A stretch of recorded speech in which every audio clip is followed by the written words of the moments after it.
आज हम राष्ट्रीय मेधा छात्रवृत्ति एग्जामिनेशन 2024-25 के बारे में बात करेंगे। इस एग्जामिनेशन में क्या क्या पूछा जाता है और कितने प्रश्न आते हैं, कितने नंबर पे सिलेक्शन होता है, क्या क्या होता है, किस से कितने प्रश्न आते हैं, किस सब्जेक्ट में कितने क्वेश्चंस रहते हैं, उस सारे चीज़ों पे हम आज बातचीत करेंगे। तो राष्ट्रीय सह मेधा छात्रवृत्ति ये परीक्षा जो है सिर्फ 8 क्लास में होता है, मतलब national means cum merit scholarship examination 2024। 23 का एग्जामिनेशन हो चुका है, हम अब प्रिपरेशन करेंगे 2024 के लिए। पहले हम सबसे पहले इस एग्जामिनेशन पढ़ने से पहले इस एग्जामिनेशन में क्या क्या पूछा जाता है हम उसके बारे में बातचीत करेंगे। कितने प्रश्न किस से आता है, किस सब्जेक्ट से कितना प्रश्न आता है उसके बारे में बात करेंगे। कितना नंबर्स का होता है उसके बारे में बात करेंगे, और कितने नंबर से हम क्वालिफाई करेंगे उसके बारे में बात करेंगे। तो पहला है, इसमें 2 पार्ट में इस एग्जामिनेशन को बांटा गया है। एक है मानसिक योग्यता परीक्षा, दूसरा है शैक्षणिक योग्यता परीक्षा, मेंटल एबिलिटी टेस्ट, इसको शॉर्ट में बोला जाता है MAT, और दूसरा है SAT। तो ये दो सेट में इसको बांटा गया है। दोनों का एग्जामिनेशन अलग अलग होता है, दोनों के लिए टाइमिंग फिक्स है, प्रश्न फिक्स है। जैसे यदि हम बात करें मेट के बारे में बात करें, मानसिक योग्यता परीक्षा। मानसिक योग्यता परीक्षा का मतलब क्या होता है? मानसिक योग्यता परीक्षा मतलब मानसिक मतलब ब्रेन का टेस्टिंग। तो ये मेंटल एबिलिटी टेस्ट है, तो प्योर ब्रेन का टेस्टिंग होता है। और इसमें इस मैट में जो टोटल प्रश्न रहता है, इसमें कुल प्रश्नों की संख्या 90 है। कुल प्रश्नों की संख्या 90, और इसमें टाइम जो मिलता है कुल 90, यानी कि कहें तो एक प्रश्न पे 1 मिनट, एक प्रश्न पे 1 मिनट। टोटल क्वेश्चन हो गया 90 और टोटल टाइम हो गया 90 मिनट, यानी कि एक क्वेश्चन पे 1 मिनट। और मैट में जो सब्जेक्ट होता है वो है रीजनिंग। सबसे बड़ा प्रॉब्लम क्या है इस एग्जामिनेशन में, कि प्रॉब्लम तो कुछ नहीं है, लेकिन एक न्यू जो चैप्टर आता है वो है बच्चों के लिए रीजनिंग, 8 क्लास में रीजनिंग। और इधर जो सेट में जो होता है, सेट में विज्ञान, सामाजिक विज्ञान और गणित, इन सब के बारे में बच्चों को पहले से पता होता है। जो ये सब्जेक्ट है रीजनिंग का, ये सब्जेक्ट जो है ये उसके लिए न्यू हो जाता है, और इसमें क्वालिफाई करना थोड़ा सा उसके लिए प्रॉब्लम, क्योंकि ये जो होते हैं सब्जेक्ट, ये कंपटीशन के बच्चे जो क्वालिफाई एग्जाम देते हैं उस लेवल तक के क्वेश्चन को पूछा जाता है। ये थोड़ा सा हाई लेवल के क्वेश्चंस भी पूछे जाते हैं, और उसमें क्या, लेकिन है कि एक बेसिक शेड्यूल से पढ़ा जाए तो इसको निकालना बहुत आसान होता है। हम बात कर ले प्रॉपर वे में मैट का। तो मैट में 90 प्रश्न, 90 मिनट, और टोटल सब्जेक्ट है रीजनिंग का। और हम इसमें बात करते हैं, इसमें पास करने के लिए कितने मार्क्स चाहिए। तो पास करने के लिए हमको 40% मार्क्स, यानी जो 90 प्रश्न है इसका 40% यदि निकाल दें हम, 40% निकाले तो यानी इसका हो जाएगा 9 चौके 36, यानी कि 36 नंबर ला लेंगे। 90 में यदि हम 36 नंबर ला लेंगे तो हम इस सेट में क्वालिफाई कर जाएंगे, एग्जाम पास कर जाएंगे। यानी कि 90 में हमको सिर्फ 36 मार्क्स लाना है इस पार्ट को क्वालिफाई करने के लिए। अब हम जब मैट की बात कर लेते हैं तो अब आता है हमारे पास दूसरा सब्जेक्ट है हमारे पास शैक्षणिक योग्यता परीक्षा, जिसको बोलते हैं हम सेट। इसमें भी कुल 90 प्रश्न है, इसमें भी कुल 90 प्रश्न है।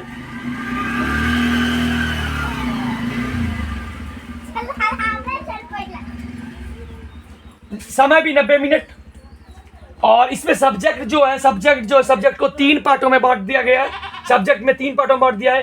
पहला है विज्ञान यानी साइंस, दूसरा है सामाजिक विज्ञान सोशल साइंस, तीसरा है गणित मैथमेटिक्स, यानी कि 3 पार्ट में इसको बांट दिया गया। तीनों पार्ट में ऐसे जो 8 क्लास में जो बुक चलता है वो इसी तरह चलता है, लेकिन हम विज्ञान को भी 3 पार्टों में ऐसे इसको बांटा गया है। तो पहले हम बात कर लेते हैं, इसमें वही प्रश्न उतना ही 90 ही रहेगा, टाइम 90 मिनट ही मिलेगा।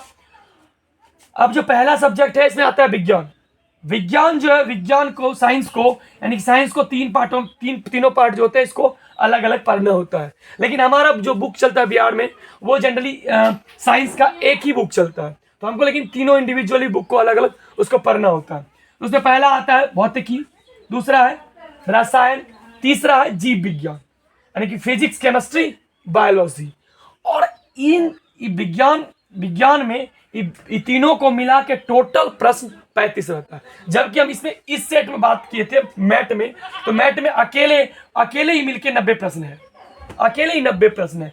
लेकिन यदि हम इस सेट का बात करें तो विज्ञान में जो है भौतिकी है, रसायन और जीव विज्ञान, फिजिक्स, केमिस्ट्री, बायोलॉजी, ये तीनों मिलके 35 प्रश्न होते हैं। दूसरा सब्जेक्ट है हमारे पास सामाजिक विज्ञान, सोशल साइंस। इसमें इतिहास, भूगोल, नागरिक, हिस्ट्री, ज्योग्राफी और सिविक्स। हिस्ट्री, ज्योग्राफी, सिविक्स, ये तीनों से भी मिलके 35 प्रश्न रहते हैं। लेकिन बच्चों को कंफ्यूजन ये होता है कि हमारे क्लास में तो सामाजिक विज्ञान नहीं चलता है, हमारे क्लास में सामाजिक विज्ञान नहीं चलता है, इसको तीनों अलग अलग पार्ट में चलता है। लेकिन इसका नाम भी बिहार बोर्ड में इसका नाम अलग है। जैसे इतिहास का नाम है 8 क्लास में इतिहास को बोला जाता है अतीत से वर्तमान, अतीत से वर्तमान, अतीत से वर्तमान बोला जाता है इसको इतिहास को। भूगोल को बोला जाता है हमारी दुनिया, और नागरिक को बोला जाता है सामाजिक, आर्थिक और राजनीतिक। ये इसका यहाँ नाम बोला जाता है। अब हम बात कर ले विज्ञान और सामाजिक विज्ञान, इससे भी 35 प्रश्न होता है, यानी 35 70 प्रश्न। अब आता है गणित, मैथमेटिक्स जो है, अकेले मैथमेटिक्स जो है इसमें 20 प्रश्न टोटल रहता है। थोड़ा सा मैथमेटिक्स एडवांस लेवल रहता है क्योंकि एग्जामिनेशन कंपटीशन बेस्ड है। तो मैथमेटिक्स में जो 20 अंक है, इस 20 अंक मिलकर टोटल कितना हो जाता है? 35 70 20 90, यानी कि टोटल मिला के 90 प्रश्न। अब बात करें इस सेट में क्वालिफाई करने के लिए इसमें भी यानी कि सेट में भी वही रूल है 40% का। यानी कि हमको कहने का मतलब यदि इसमें 90 में 36 लाएंगे तो हम पास करेंगे, तो हम पास कर जाएंगे एग्जाम, यानी क्वालिफाई कर जाएंगे एग्जाम के लिए। और यदि इस 90 प्रश्न में यदि हम फिर 36 नंबर इधर भी ला लेते हैं तो फिर इधर भी हम क्वालिफाई कर जाते हैं। यानी कि हमको दोनों तरफ 36 इधर भी 36 इधर भी दोनों तरफ लाना अनिवार्य। लेकिन यदि हम ऐसा सोचें कि 36 इधर 36 ना ला के इधर ही हम 36 टोटल कितना हो गया? 36 और 36 का बात करें दोनों हो गया 72, यानी 72। यदि मेरे मन में आएगा कि यदि हम बात करें यदि इस सब्जेक्ट में मैथ में यदि मेरा आ गया 60 आ गया, और इधर हम सेट में क्या बात करें 12 आ गया, दोनों जोड़ के तो 72 हो जाता है। लेकिन नहीं, क्वालिफाई हम एग्जामिनेशन नहीं करेंगे। क्यों? क्योंकि इसका जो पासिंग मार्क्स है 36 है और इसका भी पासिंग मार्क्स कितना 36 है। दोनों का पासिंग मार्क्स जो 36 है, तो 36 दोनों में लाना होगा। तो इसमें से इतने प्रश्न हैं। तो इसका बेनिफिट क्या है? एग्जामिनेशन देने के बाद हमको यदि हम एग्जामिनेशन 36 ला लिए, क्वालिफाई कर गए, तो इसका बेनिफिट क्या मिलेगा? तो गवर्नमेंट की तरफ से ये बहुत दिन से एग्जामिनेशन 2008 से करीब एग्जामिनेशन चलाया जाता है। तो लगभग टोटल और ओवरऑल बिहार में बात करें तो टोटल सीट्स की बात करें तो 5430 या 30 के कुछ करीब आसपास सीट है। इसमें 5400 कुछ आसपास सीट है टोटल बिहार में। तो इसमें से लगभग 40 से 50 हजार बच्चे हर साल फॉर्म भरते हैं, 40 से 50 हजार के आसपास फॉर्म बच्चे भरते हैं। बट इसमें जो है क्वालिफाई बच्चे मात्र 4400 बच्चे ही कर पाते हैं, और बाकी बच्चे क्या होते हैं, फिर बाकी सीट भी खाली रह जाता है। तो इससे क्या होता है? इससे एक है कि एग्जामिनेशन क्वालिफाई करना आसान है।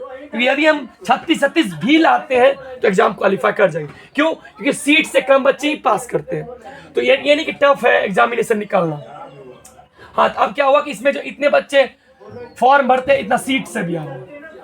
और रही बात इसमें जो अब बेनिफिट क्या मिलता है, तो गवर्नमेंट इसमें पर मंथ 1000 रुपए, पर मंथ 1000 रुपए जो है गवर्नमेंट स्टूडेंट को स्कॉलरशिप के रूप में देती है। यानी कि 1000 रुपए एक मंथ का, 1000 रुपए एक मंथ का, यानी कि साल का 12000 रुपए।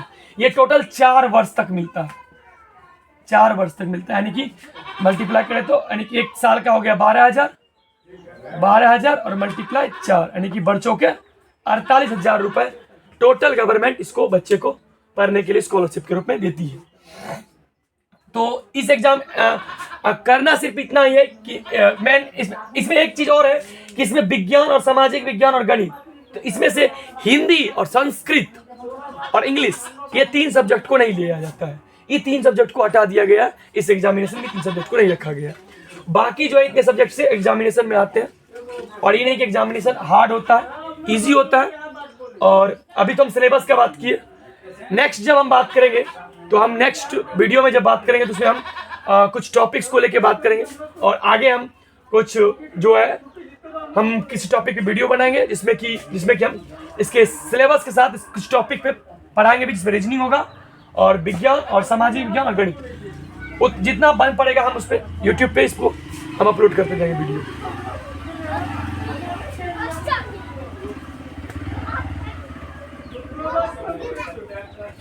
इसमें जो हम बात करेंगे, इसमें जो मैक्सिमम जो होगा टॉपिक हमारा, पहले हम स्टार्टिंग जो करेंगे यूट्यूब पे वो हमारा रहेगा हमारा रीजनिंग का टॉपिक, क्योंकि रीजनिंग का टॉपिक सबसे बेसिक प्रॉब्लम है बच्चे का, वो रीजनिंग का टॉपिक पहले स्टार्ट करेंगे। क्योंकि मैथ्स का किस तरह एग्जामिनेशन में आता है, क्योंकि बहुत बच्चे का प्रश्न ये होता है कि एग्जामिनेशन तो बहुत बच्चे थे, क्वालिफाई करना बहुत, क्योंकि क्वालिफाई के लिए इसको एक प्रोसेस से पढ़ना होगा, जो कि उपहार गाइड से पढ़ने से सिर्फ नहीं हो जाता।